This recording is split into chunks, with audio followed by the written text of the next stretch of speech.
एक बार फिर आप सभी का गुलिस्तान न्यूज़ में खैर मकदम करते हैं। आज एक ख़ास मेहमान को गुलिस्तान न्यूज़ लद्दाख के ख़ास मुलाकात के आज के इस एपिसोड में हमने दावत दी है।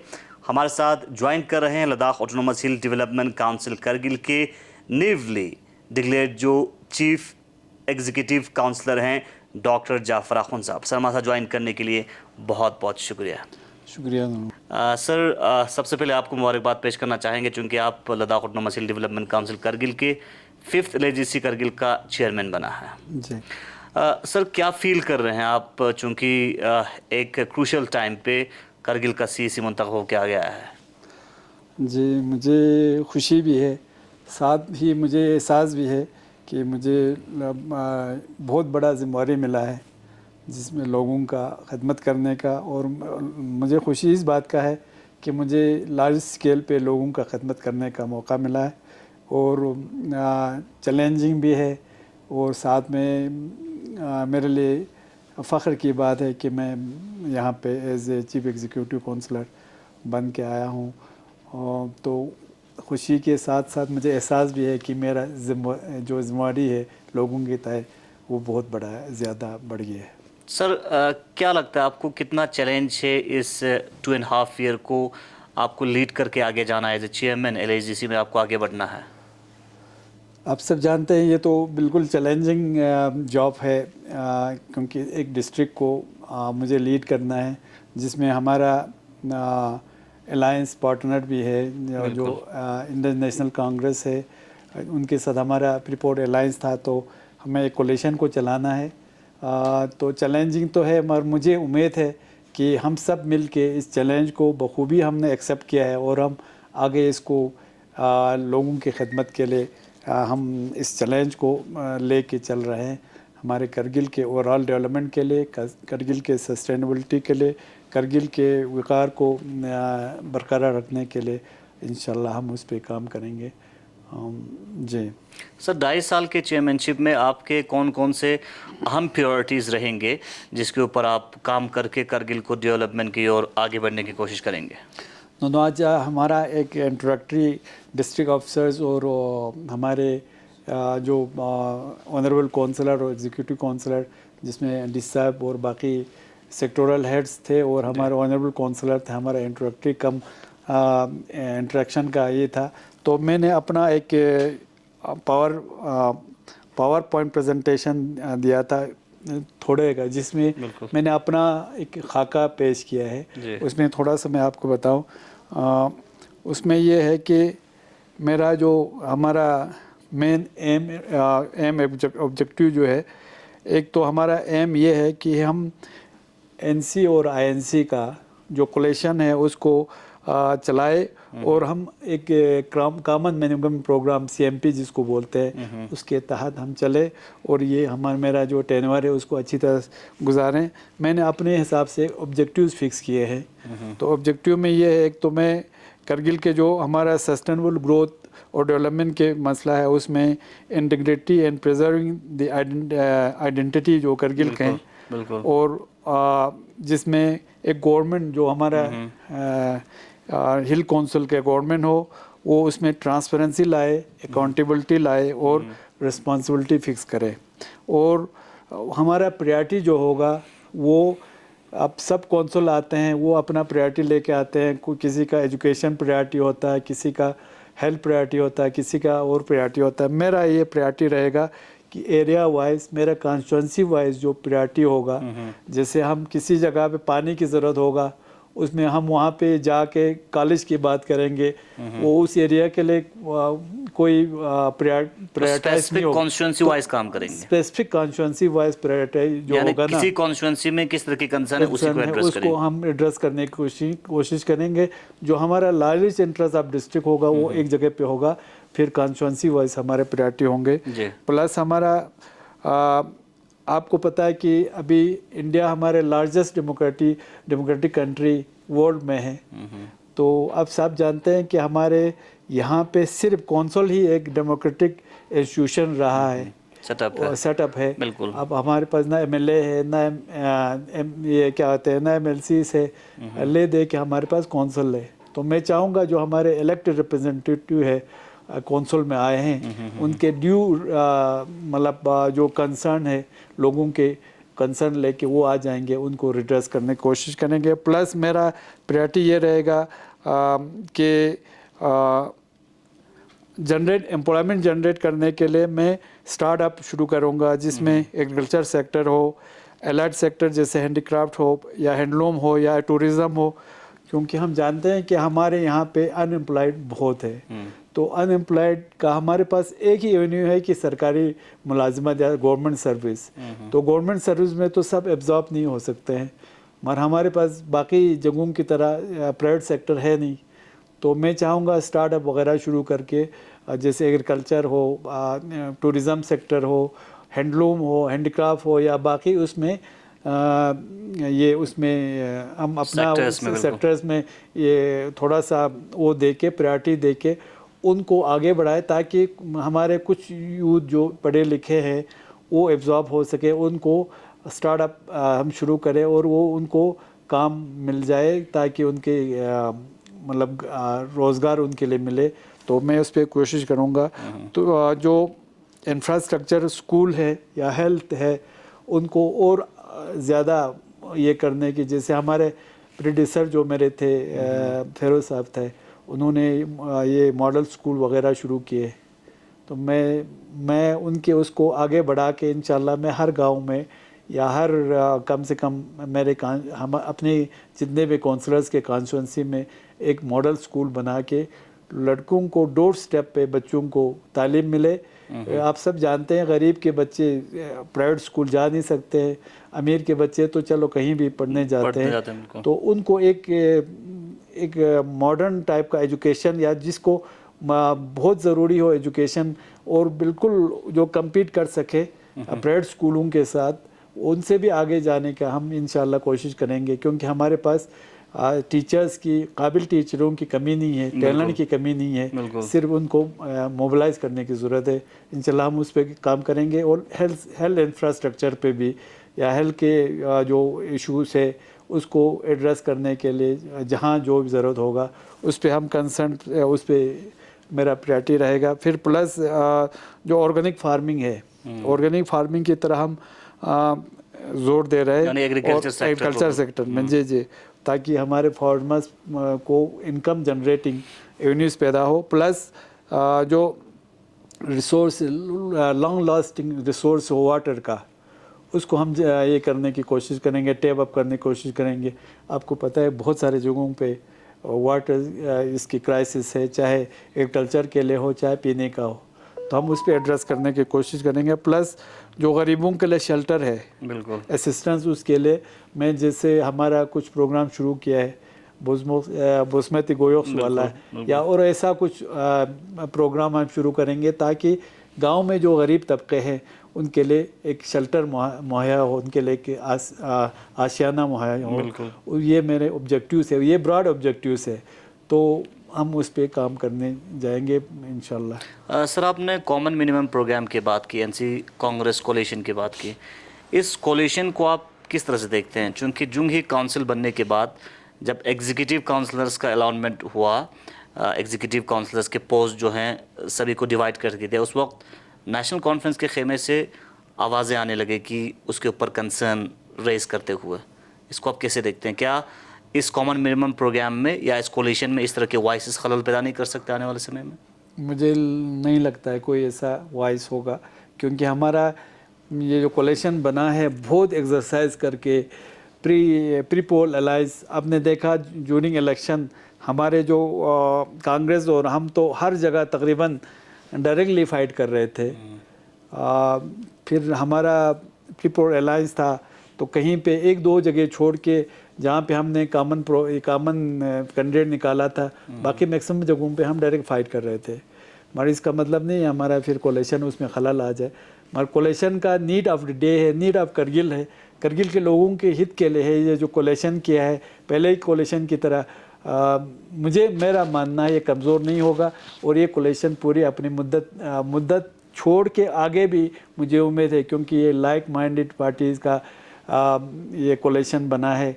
हमारे इंडिया लेवल पे भी इंडिया करके एक अलायंस बना है, तो यहाँ भी हमारे लोगों की ज़रूरत है, हम करगिल वालों की ज़रूरत है, पूरे लद्दाख की ज़रूरत है ये अलायंस को और इफ़ेक्टिव बनाने का और स्ट्रांग बनाने का। इसलिए इंशाल्लाह इसमें कोई मुझे नहीं लगता है, बाकी जो आवाज़ उठ रहे थे, आप कह रहे थे कि आवाज़ उठाना ये डेमोक्रेसी का एक हिस्सा है, ये कोई गलत बात नहीं है। बाकी जो पार्टी अपना लार्जेस्ट इंटरेस्ट पार्टी देखते हैं कि कौम का लार्जेस्ट इंटरेस्ट क्या है, पब्लिक का लार्जेस्ट इंटरेस्ट क्या है, लोगों के हित में क्या है, लोगों के मफाद में क्या है, वो देख के दोनों पार्टी ने डिसीजन लिया है। तो उसी के हिसाब से जैसे एग्जीक्यूटिव काउंसलर्स हो गया या बाकी हो गया, तो सबको तो ये हमारे पास लिमिटेड एग्जीक्यूटिव काउंसलर्स है, तो सबको तो आप ये नहीं कर सकते हैं। तो इसलिए आवाज़ उठना डेमोक्रेसी का एक हिस्सा है। इंशाल्लाह वो कोई मेरे हिसाब से कोई उसमें कोई ये डरने वाला या कोई वो होने वाले घबराने वाली बात नहीं है। सर, क्या आप सीसी का पोस्ट एक्सपेक्ट कर रहे थे पहले से ही? सीसी का पोस्ट देखो, मैं तो इलेक्शन में उठा जिसमें आपका गुलिस्तान भी शामिल होगा, मेरे को तो कहीं रखा ही नहीं था ना कि हम लोग शामिल नहीं थे, जो भी नहीं, मैंने कहा मैक्सिमम थे, पता नहीं, तो मैक्सिमम लोगों ने मेरे को जो आपके एग्जिट पोल आए थे मुझे कहीं का नहीं रखा था सीसी के लिए, ये हो गया काउंसलर के लिए नहीं रखा, तो सीसी की तो बात ही नहीं है। अब यकीन माने मैंने अपनी तरफ से बहुत कोशिश किया है। मैं जब अपने हलके में गया, कोई भी काउंसलर घर घर 2-2 3-3 बार नहीं गए होंगे, मैं अपना थुईना से लेकर हमारे सांगरा तक गया, तो ये क्या कहते हैं ब्राको, थसगाम, करसिखर, मैं कोई घर नहीं होगा जहाँ पे मैं 2-3 बार पहुँचा नहीं हूँ। मैंने अपनी तरफ से बहुत कोशिश किया और मेरे वर्करों ने, मेरे वोटर्स ने बहुत मेहनत भी किया और उनकी दुआएं भी साथ थे। और मुझे लगता है कि मेरा काउंसलर बनाने में भी और सीसी बनाने में लोगों की दुआओं का भी बड़ा हाथ है, लोगों की मेहनत का भी हाथ है। और मुझे लगता है जब मैं डॉक्टर था, मेरे पेशेंट्स इतना दुआ करते थे, उनका भी एक दुआओं का सिला है, असर मिला है। बाकी मैं सीसी के लिए ना एक्सपेक्ट करता था, मैं काउंसलर, मैं खुद काउंसलर बनने में मेरे लोगों की जो ये देख रहे थे, लोगों का वलवला जोश देख रहे थे, इसलिए मुझे उम्मीद था कि मुझे पुख्ता यकीन था मैं काउंसलर जीतूंगा। मगर ये जो सीसी बनना था मेरा, उसमें कोई ये नहीं है, इसमें हमारे पार्टी का डिसीजन था और पार्टी ने एक डिसीजन ले लिया, तो मैंने पार्टी के डिसीजन को हम्बली एक्सेप्ट किया और वो इसको एक मेरे लिए एक ऑनर समझ के मैंने एक्सेप्ट। सर, इसी पार्टी के डिसीजन के बाद भारतीय जनता पार्टी की जानिब से नेशनल कॉन्फ्रेंस पे ब्लेम करते हुए ये कहते हुए नज़र आ रहे हैं कि ये नेपोटिज़म है, फेवरेटिज़म है, क्योंकि नेशनल कॉन्फ्रेंस के कद्दावर लीडर के भाई को सीसी बनाया। हालांकि बहुत सारे यूथ थे, उनमें से किसी को भी मौका मिल सकता था। इस पे आपके क्या कमेंट रहेगा? अब मेरे को नेपोटिज़म आप बताइए, नेपोटिज़म का मैं इस बात समझा नहीं। बीजेपी क्लेम कर रहा है कि नेपोटिज़म है, फेवरेटिज़म है, यानी किसी क्लोज एलाई को लाके काउंसिल में लाया गया है, बीजेपी यानी ख़ानदानी एक शख्स को प्रोपोगेट करके आगे लाया है। बीजेपी तो कहने के लिए उनके पास कहने के सिवा कुछ नहीं है जी। बीजेपी कहने का तो उनका एमपी साहब कह रहे थे कल तक एमपी साहब कह रहे थे करगिल एक गली है, आज गली से निकल के उसको शहर नज़र आ रहा है। क्यों आ रहा है उसको? क्योंकि 2024 का इलेक्शन नज़दीक है। अब करगिल के सब लोग उसको अच्छे लगने लगे हैं। उसको पता है कि लेह से उसका ज़मीन खिसक गया है और बीजेपी का ज़मीन लेह से खिसक गया है, इसलिए करगिल में सबको वादा करके जितने भी 26 काउंसलर निकल गए, उन अब नॉमिनेटेड काउंसलर का आपको पता है बीजेपी में नॉमिनेटेड काउंसिल के लिए कितना दौड़ है, उनको उसमें नेपोटिज्म नज़र नहीं आ रहा है। उनके जो बड़े लीडर हैं उनके घर वालों के लिए वो लोग नॉमिनेटेड काउंसलर मांग रहे हैं। जो अभी हारे हुए बीजेपी के कैंडिडेट्स हैं उनके घर वालों के लिए, भाई बहन के लिए, बीवी के लिए नॉमिनेटेड काउंसलर मांग रहे हैं। हम तो इलेक्ट होके आ गए हैं।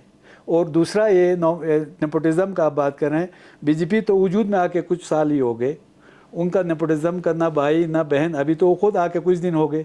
इधर से नॉमिनेटेड काउंसलर के लिए वो अभी से उनका लड़ाई आप अंदर से चल रहा है। अब देखना, ये आप मेरे बात नोट कर रखिए, अगर एमपी का चला, हमारे एमपी साहब को, ऑनरेबल एमपी साहब का चला, वो तो अप्रैल मई तक कोई किसी को नॉमिनेटेड देगा भी नहीं, क्योंकि उनको पता है अभी से दिया 3-4 को दिया तो बाकी सब लूट जाएंगे। और जितने भी अभी लोग आ गए हैं ना एमपी में ज्वाइन कर रहे हैं ना, वो इसीलिए कर रहे हैं क्योंकि उनको उम्मीद है नॉमिनेटेड काउंसलर देने का जो भी है। तो आपके केस में तो फेवरेटिज्म कहीं नहीं है? मेरे कहीं भी नहीं है, क्योंकि मेरा भाई भी शुरू में आप यकीन नहीं करोगे, हम एक गरीब ख़ानदान से आए हैं, मगर हमने अपनी तरफ से पढ़ाई मेहनत करके, मेरा भाई पहला ग्रेजुएट है हमारे एरिया से, मेरे कम्युनिटी से, मेरा भाई पहला वकील LLB है वहाँ से, जब करगिल में कोई वकील नहीं था, हमारे भाई साहब और मरहूम नसरुल्लाह साहब और ये बाद में हमारे मुर्तज़ा साहब आए थे। हमने काफ़ी मेहनत, जब मैं MBBS मैंने किया तब कोई भी इस एरिया से कोई भी डॉक्टर नहीं था, हम अपनी मेहनत से आए हैं, हम किसी की सीढ़ी पे चढ़ के नहीं आए हैं। ये अल्लाह ताला का शुक्र है, लोगों का दुआ है, और मेरे पार्टी ने मेरे को इस काबिल समझा कि मुझे ये CC का जो ओहदा उसके लिए मेरे को चुना, और मैं अपनी पार्टी का प्लस हमारे एक्स CC जो थे हमारे जनाब फेरोज साहब, उसने मुझे प्रपोज किया, और मेरे जितने भी काउंसलर थे उन्होंने एक ज़बान होकर सब ने कहा कि मेरा नाम तजवीज़ किया। बाद में हमारे जो अलायंस पार्टनर थे उन्होंने भी एक ज़बान होकर ये मेरा इंतखाब किया। मैं तो एक प्रोसेस से आया हूँ। क्या कारण रहा होगा आपको इंतखाब करने का, आपको CC के हिसाब से आगे बढ़ाने का?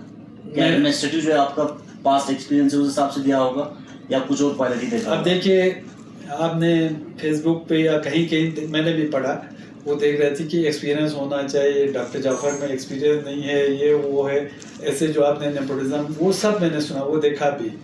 अब देखिए, मैं आपको सही बताऊं, जो भी मिनिस्टर बने हैं या CC बने हैं या कोई चेयरमैन बने हैं, वो पहले कोचिंग लेके तो नहीं आए ना, वो पहले आए कोई भी कोचिंग 1-2 साल का कोचिंग लेके तो नहीं आए, वो भी एकदम बैठे। मैं तो कम से कम 30 साल तो मेरा एडमिनिस्ट्रेटिव चाहे एक ही इसका हो, डिपार्टमेंट का हो, मैं पहले दिन से मैं ब्लॉक मेडिकल ऑफिसर रहा, फिर मैं लाइन में गया, मैं उससे छलांग मार के भी नहीं गया, फिर मैं DTO गया, मैं डिप्टी CMO गया, मेडिकल सुपरिटेंडेंट गया, फिर मैं चीफ डिस्ट्रिक्ट CMO रहा, फिर असिस्टेंट डायरेक्टर रहा, डिप्टी डायरेक्टर रहा। मैं तो एक प्रोसेस से होके निकला वहाँ भी, और यहाँ भी मैं अपने जो कॉन्स्टिट्यूंसी के लोग हैं उन्होंने मुझे इलेक्ट किया, मेरे पार्टी के ऑनरेबल काउंसलर्स ने मुझे बाद में CC के लिए इलेक्ट किया। तो मेरे हिसाब से ये इसमें मुझे तो कोई खामी नज़र नहीं आता है मुझे CC लेने का। और मेरा सबसे इम्पोर्टेंट ये रहा है कि मेरा माजी जो रहा है वो बिल्कुल मेरे हिसाब से बेदाग रहा है। बाकी मेरा भाई सियासत में था तो कुछ बातें तो बोलते रहेंगे, उसमें कोई आप पहले हमारे बाकी CCs या बाकी मिनिस्टर आए हैं, क्या उनके घर में कोई नहीं था, मतलब कोई ख़ानदान के नहीं थे? BJP का तो मैं बिल्कुल बात ही नहीं करूँ, BJP को तो आके कुछ दिन हो गया, अभी से नेपोटिज्म के लिए वो लड़ रहे हैं अभी से। सर BJP तो ये भी क्लेम कर रहे हैं कि जो इस वक्त कोलिशन सरकार बना है वो 2 महीने के अंदर अंदर ख़त्म हो सकता है। BJP का तो ये क्लेम था पहले, जब हमारे NC और कांग्रेस का क्लेम, कांग्रेस का अलायंस चल रहा था, वो कह रहा था कि NC तो दफन हो गया है, NC का कहीं नाम नहीं है, लद्दाख से NC ख़त्म हो गया है।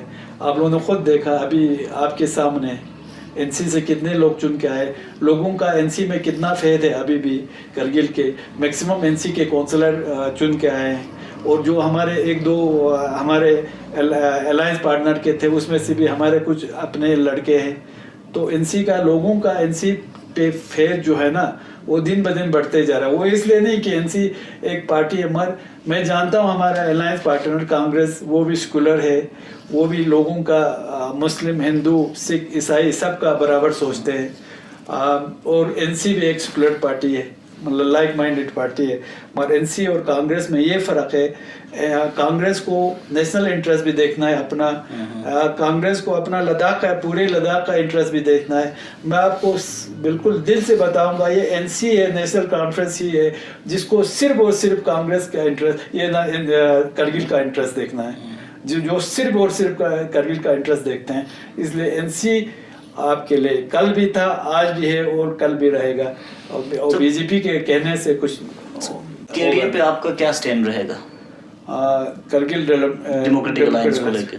देखिए, करगिल डेमोक्रेटिक अलायंस का हमारे लार्जर इंटरेस्ट, हमने ये अलायंस ही इसलिए बनाया है क्योंकि 1-2 साल करगिल के लिए बहुत क्रूशल है। आपको पता है हमारे यहाँ पे डेमोक्रेसी तो रहा ही नहीं है।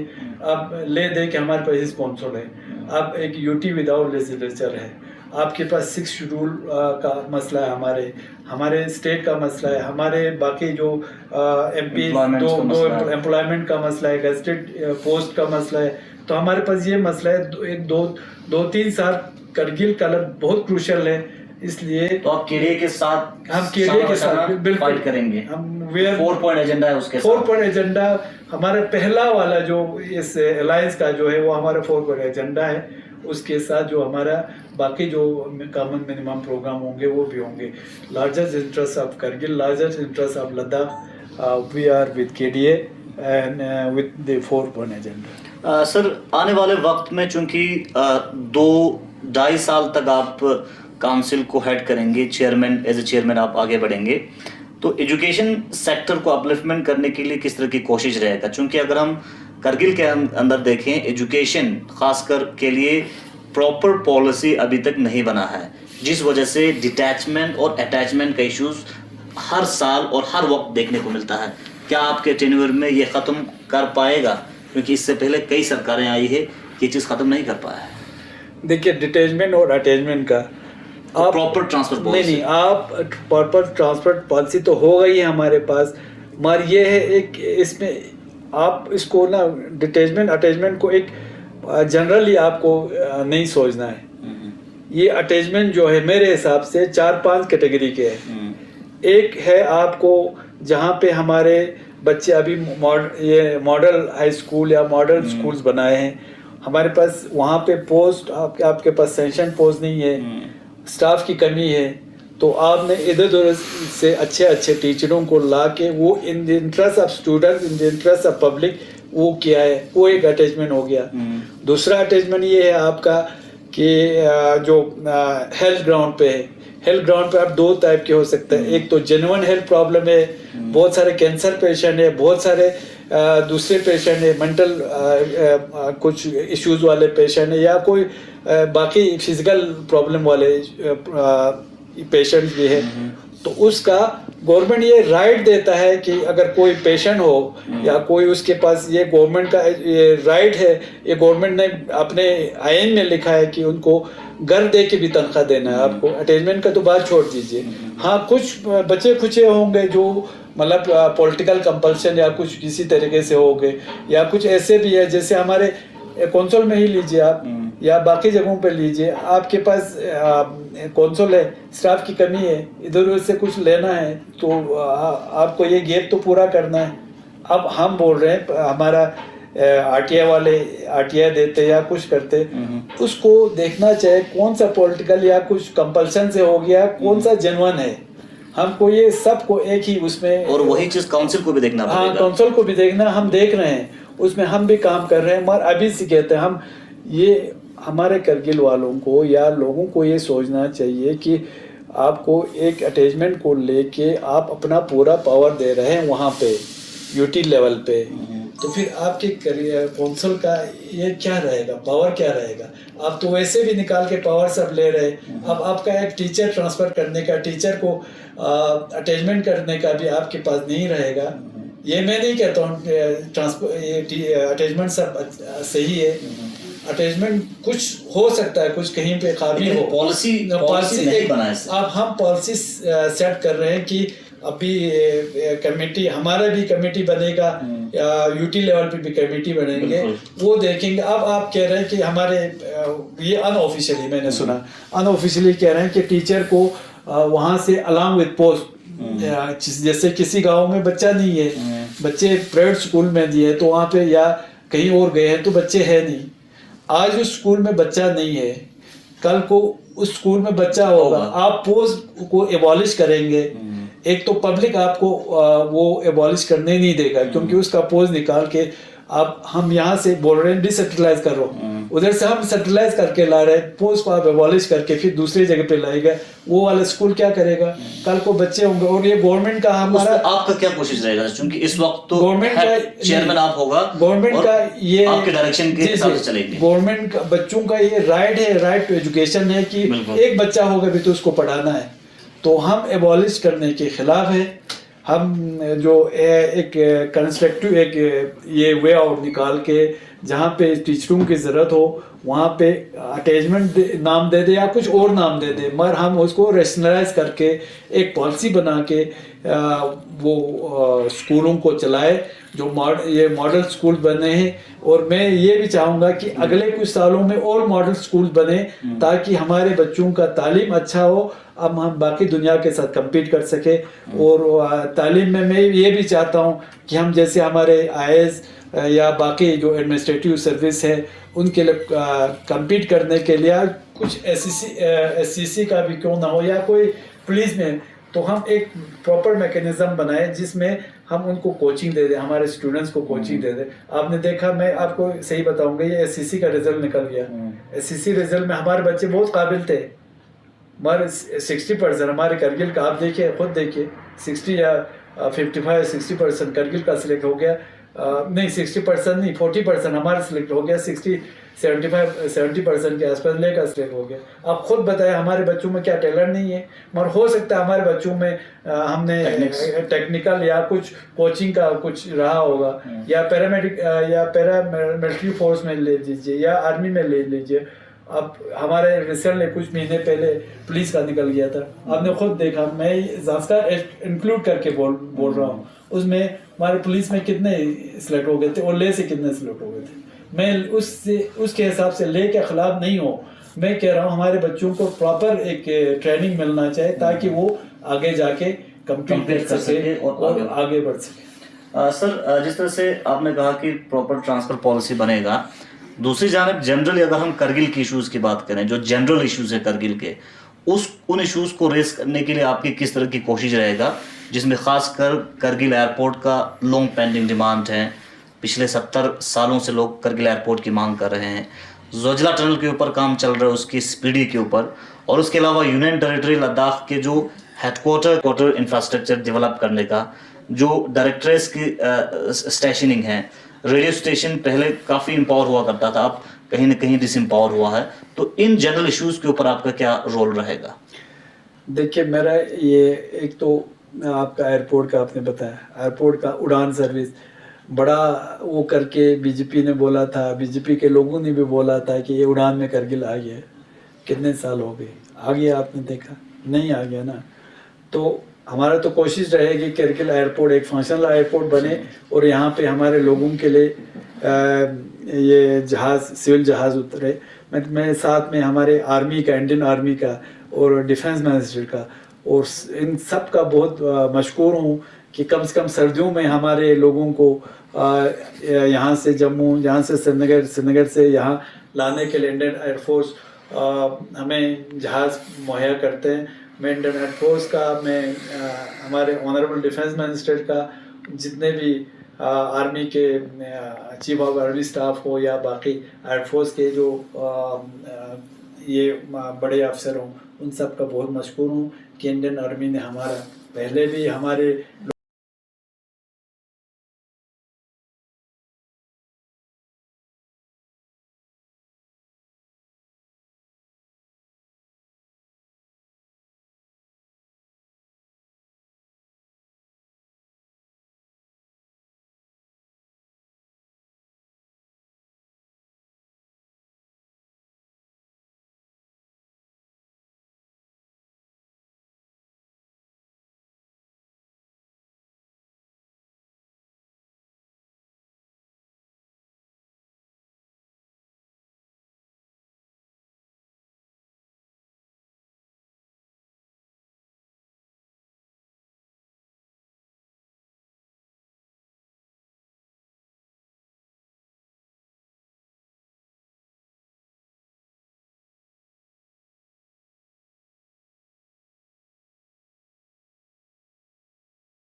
लेकिन union territory Ladakh UT administration का जो सेक्रेटरीट है वो भी बनना ज़रूरी है। बहुत ज़रूरी है।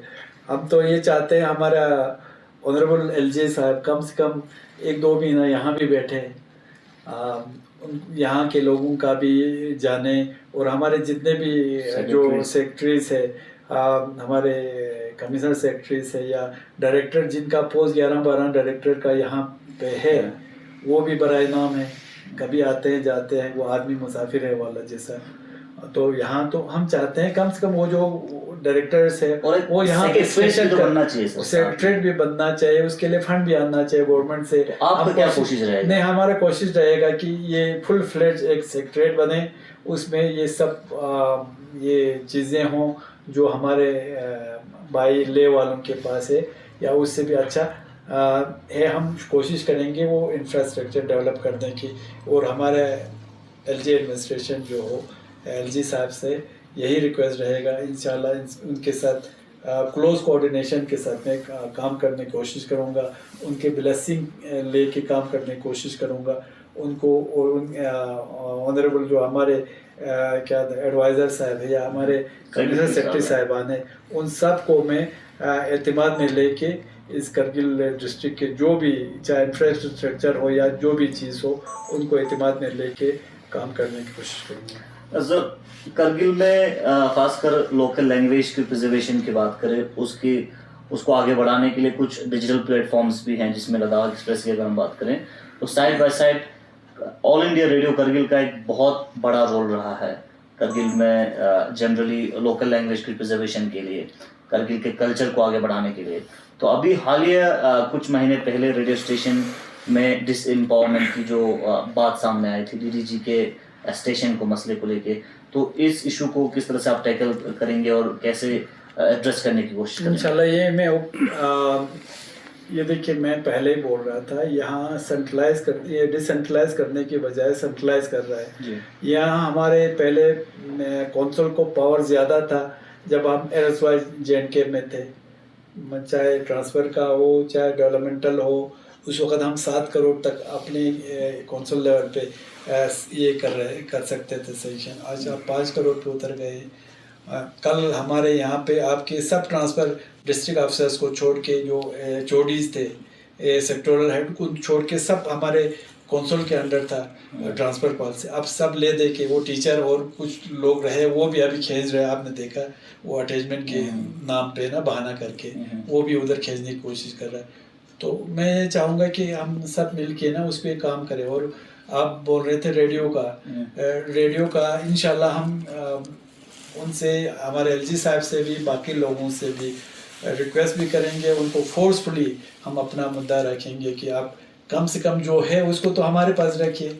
और साथ में मैं आपको ये आप लोकल लैंग्वेज, हमारे तो उर्दू सेकंड लैंग्वेज है, चाहे ले में चलो हिंदी होगा, हमारे पहला ये क्या आते हैं हिंदी है, फिर उसके बाद इंग्लिश, उर्दू। जो हमारे इंडिया के कॉन्स्टिट्यूशन में है उसमें उर्दू भी है, और करगिल वाले तो मैक्सिमम उर्दू बोलते हैं। मैं आपकी इस क्या कहते हैं गुलिस्तान न्यूज़ की वसातत से मैं हमारे जो बॉर्डर रोड ऑर्गेनाइजेशन है BRO, उनसे रिक्वेस्ट करूँगा। हमने देखा कि सब जगह उर्दू की जो साइनेज थे वो उठा दिया है, जबकि उर्दू हमारे डिस्ट्रिक्ट का तो मेन, अंग्रेजी के बाद तो हमारा मेन लैंग्वेज है। हमारे चलो हमारे क्या कहते हैं लोकल लैंग्वेज, चलो हमारा उसमें अल्फाबेट वगैरह या उसमें आपको डायलॉग या लिखने में प्रॉब्लम होता है। कम से कम उर्दू तो रखिए जो हमारे समझे। हमारे मैक्सिमम ये हिंदी समझते नहीं है। तो अभी मैं आपकी उससे ये भी आपके वसातत से हमारे उर्दू के हिंदी टीचर, हिंदी आपको करना है तो पहले हिंदी टीचर यहाँ पे ये मुहैया करवाए। हिंदी टीचर मुहैया करने के लिए यहाँ पे उन्होंने ग्रेजुएट का वो रखा है, क्या कहते हैं क्वालिफिकेशन रखा है, जबकि हमारे पास 10+2 या मैट्रिक वाले हैं। आपको तो बेसिक पढ़ाने हैं ना, बेसिक पढ़ाने के लिए आपको ग्रेजुएशन क्यों चाहिए? तो ये सब इंशाल्लाह हम अपने UT लेवल पे भी उठाएंगे। और आपके जो कंसर्न डिपार्टमेंट है उनसे रिक्वेस्ट है कम से कम हमारे उर्दू को जो साइनेज बोर्ड लगे हैं उनको कम से कम रिस्टोर कर दीजिए जो पहले होता था। और साथ में हमारे उर्दू का, चूँकि हमारे कॉन्स्टिट्यूशन में है उर्दू एक लैंग्वेज है, और हम करगिल वाले ज़्यादातर उर्दू बोलते हैं अपने हम तो जहाँ भी इंटरेक्शन होता है हमारा उर्दू में मैक्सिमम होता है, अलग-अलग लोग रहते हैं, अलग-अलग लोग कम्युनिटीज़ के रहते लोग हैं, रहते हैं। तो इसलिए और अपना लैंग्वेज भी इंशाल्लाह मैं जो हमारा लोकल लैंग्वेज है उस पे भी मैं रेडियो ये करगिल का बहुत शुक्रगुजार हूँ। वो लोग या जो भी हमारे ग्रुप्स है, चाहे बल्ती एसोसिएशन हो, पूरे एसोसिएशन हो या कोई भी दूसरे एसोसिएशन हो, उस पर बहुत काम कर रहे हैं, मैं उनका मशहूर हूँ। इंशाल्लाह मेरा कौंसल उनको और तक़वियत देगी और अपना जो लैंग्वेज है या पुर्गी लैंग्वेज है, बल्ती लैंग्वेज है, जो भी लैंग्वेज है उसको और ये ना बढ़ावा देने की कोशिश करेंगे। सर आखिरी सवाल, जिस तरह से यूनियन टेरिटरी बनाए जाने के बाद अगर हम रिक्रूटमेंट की बात करें, अभी जो नॉन गेजेटेड पोस्ट के लिए रिक्रूटमेंट पॉलिसी बना है, लेकिन गेजेटेड पोस्ट के लिए रिक्रूटमेंट पॉलिसी नहीं बना है, जिसमें खासकर जेकेएस की बात करें या जेकेपी की बात करें, पीएससी पहले हुआ करता था, इस वक्त पीएससी नहीं, जिस वजह से गेजेटेड रैंक पे हमारे जो लेक्चरर्स हैं, प्रोफेसर्स हैं, वो जा नहीं पा रहे हैं। तो इस इशू को किस तरह से आप रेस करेंगे और इस इशू को हल करने के लिए बीइंग ए चेयरमैन आपका क्या रोल रहेगा? देखिए हमारा अलायंस का, जिसमें हम इंडियन नेशनल कांग्रेस और नेशनल कॉन्फ्रेंस का जो हमारे 4 एजेंडा है, उसमें एक बार अनएम्प्लॉयमेंट का है, उसको इशू को हमने रेज किया है, तो हम फोर्सफुली उठा रहे हैं, अभी भी फोर्सफुली उठाएंगे। अब देखो पिछले 5-6 साल से हमारे जो बच्चे इतने पढ़े लिखे काबिल भी है, मगर हमारा ना उसमें क्या कहते हैं जेकेपी या केएस वगैरह में आ रहे हैं, क्योंकि कश्मीर वाले कहते हैं वहाँ पे उनको ये वो चाहिए, क्या डोमिसाइल चाहिए। हमारे पास वो डोमिसाइल है नहीं, ना वो वहाँ मानते हैं, ना गवर्नमेंट ऑफ इंडिया ने अभी तक कोई रूल फ्रेम किया है। मगर मैं अभी ऑप्टिमिस्टिक हूँ। हमारे ऑनरेबल जो हमारे एडवाइज़र साहब थे, डॉक्टर पवन कोतवाल जी का मैं इंटरव्यू सुन रहा था कुछ दिन पहले, तो वो बता रहे थे कि अभी फाइनल स्टेज में है ये गजटेड जो पोस्ट है, प्लस लद्दाख के लिए पब्लिक सर्विस का जो एग्ज़ाम होंगे, या जैसे केएस की तरह या केपीएस की तरह या बाकी की तरह वो करने के लिए वो सब कर रहे हैं, वहाँ से कंसर्न से वो बात कर रहे हैं, तो फाइनल स्टेज में है। कह रहे थे we are hopeful, we are very optimistic कि वो जल्दी होगा। तो मेरा ये एज ए चेयरमैन ये होगा, मैं उसको अपना जो पक्ष है हमारे डिस्ट्रिक्ट के लोग, अनएम्प्लॉयड यूथ का, एजुकेटेड यूथ का, या हमारे करगिल के लोगों का जो एस्पिरेशंस है वो उन तक पहुंचा दे, और उनसे आगे भी पहुंचाने की गवर्नमेंट ऑफ इंडिया तक ये बात पहुंचा दे कि हमारे बच्चे सफ़र कर रहे हैं, हमारे बहुत सारे जो एजुकेटेड यूथ है उनकी एज निकलते जा रहे हैं, बहुत सारों ने कोचिंग करके कहीं नहीं पहुंचा है, क्योंकि हम पिछले 5-6 साल से विदाउट, हमारे पास और एवेन्यूज है नहीं, मतलब करगिल वालों के पास यही गवर्नमेंट सर्विस और प्लस थोड़ा इधर उधर बिजनेस के अलावा हमारे जो 90% है हम डिपेंड करते हैं गवर्नमेंट के सर्विस पे। हमारे पास प्राइवेट सेक्टर है नहीं जिसमें हमारे बच्चे जाके काम कर सके। तो इसलिए मेरा बिल्कुल हद इम्कान और बहुत कोशिश रहेगा, और मैं यूटी एडमिनिस्ट्रेशन खासकर जनाब एलजे साहब, जनाब ये एडवाइज़र साहब और जितने भी कमिश्नर सेक्रेटरी साहिबान हैं उनसे रिक्वेस्ट करूँगा कि आप प्लीज़ जल्दी ये जो गजटेड पोस्ट और जो हमारे सर्विस क्या कहते हैं पब्लिक सर्विस कमीशन के जो ये बनेंगे उसको आप जल्दी में फ्रेम करें, और हमारे बच्चों को आप कम से कम उसमें हिस्सा लेने के मौका दीजिए। सर आखिर पे आप करगिल के अवाम को और लद्दाख के अवाम को किस तरह की मैसेज पहुंचाना चाहेंगे? लद्दाख, खासकर लद्दाख के अवाम को मैं ये बताना चाहूँगा कि हम एक नाजुक दौर से गुज़र रहा है। इंडिया एक सबसे हाईली मतलब सबसे दुनिया में लार्जेस्ट डेमोक्रेटिक कंट्री है, लार्जेस्ट डेमोक्रेसी है। इंडिया की डेमोक्रेसी की तरह कहीं नहीं है। मगर ये आप देखिए, हम पहले एक डेमोक्रेटिक स्टेट में रहते थे, वहाँ से उठा के हमको एयर जब 370 किया, जब हमारा 2 यूटी बना तो हमारा डेमोक्रेसी बिल्कुल ख़त्म कर दिया है। तो डेमोक्रेसी हमारे पास कौंसल के अलावा कुछ है नहीं।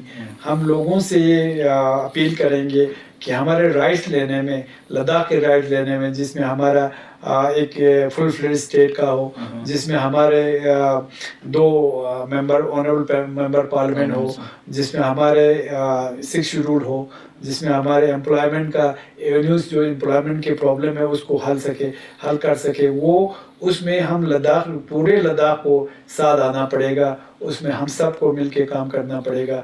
और करगिल के मफाद के लिए मैं हमारे जितने भी पार्टी से, जिसमें एनसी हो, नेशनल ये इंडियन नेशनल या इंडियन नेशनल कांग्रेस हो, जिसमें बीजेपी भी हो, क्योंकि करगिल के बीजेपी भी है, या जिसमें हमारे आम आदमी पार्टी है, जितने भी दूसरे पार्टी है, मैं उन सब से अपील करूंगा कि करगिल के मफाद के लिए हमको अपने जो आपसी इख्तलाफ है उसको बालातर रख के, ऊपर रख के, उससे पार्टी से ऊपर उठ के हम सबको काम करना है।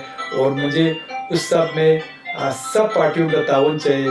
इंशाल्लाह मुझे उम्मीद है जब सबका ताउन रहा तो हम करगिल को आगे लेने में कोई हमें प्रॉब्लम नहीं होगा। शुक्रिया।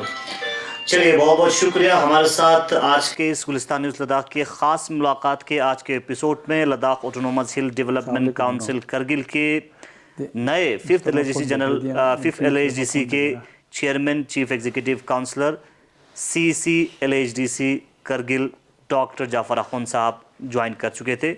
और आने वाले 2.5 सालों में डॉक्टर जाफर अख़ुन साहब का किस तरह की रणनीति रहेगा करगिल को डेवलपमेंट की ओर आगे लेने के लिए, और करगिल के जनरल इश्यूज़ को लेके किस तरह की कोशिश रहेगा उन इश्यूज़ को एड्रेस करके, हाईलाइट करके हल करने की, वो उन्हीं की ज़ुबानी आप तक हमने पहुंचाने की कोशिश की। अब हमारे साथ बने रहिए पल पल के अपडेट्स के लिए। अगले एपिसोड में एक और शख्सियत के साथ मिलेंगे। आप मुझे दीजिए इजाज़त। मेरे साथ दे रहे थे वीडियो जर्नलिस्ट मूसा तुमेली। आप देखते रहें गुलिस्तान न्यूज़।